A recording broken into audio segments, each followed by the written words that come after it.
Welcome to our daily reflection for this Monday, July 21st. And today it's about hearing the word of God with faith. It's going to be one of the key themes that we see emerging in the readings. The first reading is, the Egyptians are pursuing Israel as they escape, and all the people panic, and they kind of give it to Moses in a sense. And I love their complaints, and there's a lot of actually irony and humor in it. They say to Moses, look, were there no burial places in Egypt that you had to take us out into the wilderness? I mean, that's dripping with irony, because if you know, the biggest structures in Egypt are the pyramids, which are what? Burial places. So they're like, are there no burial places in Egypt that you had to take us out that we could die out here in this miserable wilderness? And God's going to give a word to them that he's going to save them. And all they have to do, God's going to do the fighting. They just have to be quiet and still and not panic. And so just be still and be quiet and watch what God's going to do. And sometimes, God's going to act in our lives, and the thing we have to do is not lose heart and not hit the panic button, right? And that's the danger. If we panic and get unhinged, and God's like, be still, be calm, and know that I am the Lord, right? And hear my word.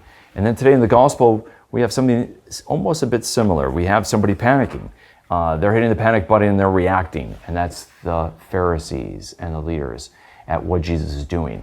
And they just become unhinged at these miracles and these crowds, and they think they have to control the situation, and they want to act, and they're not reflective, and they're not receptive, and they're not being meditative and thoughtful about what Jesus is doing and thinking about it. They're just reacting. So they come and they demand a sign from Jesus. Show us a sign, right? We need validation on this. We want to control this.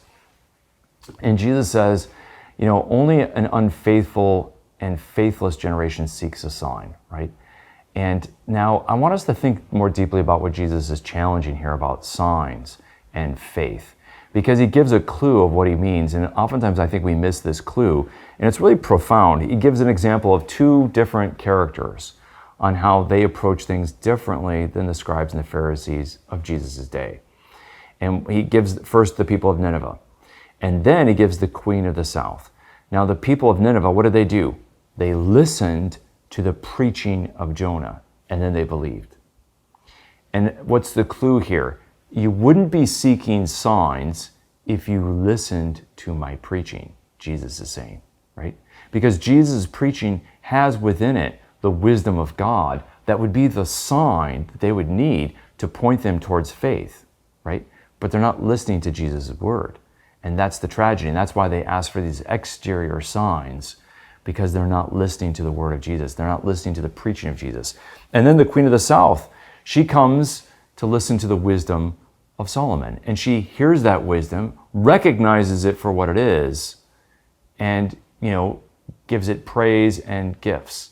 And they don't listen to the wisdom, because there's a greater than Solomon who has greater wisdom, and that is Jesus Christ. If they listen to his word, they would recognize his wisdom. And so Jesus says, something greater than Solomon is here. And so Jesus' preaching and teaching has a wisdom that has all the signs we need to know that he is from God, that he is from the Father, that this is beyond earthly wisdom, that there's a divine wisdom in the words of Jesus. And so today, let us seek the sign through the word. Let us listen to Jesus' word and find there great wisdom, a wisdom we can't find anywhere else in this world. May the Lord bless and keep you.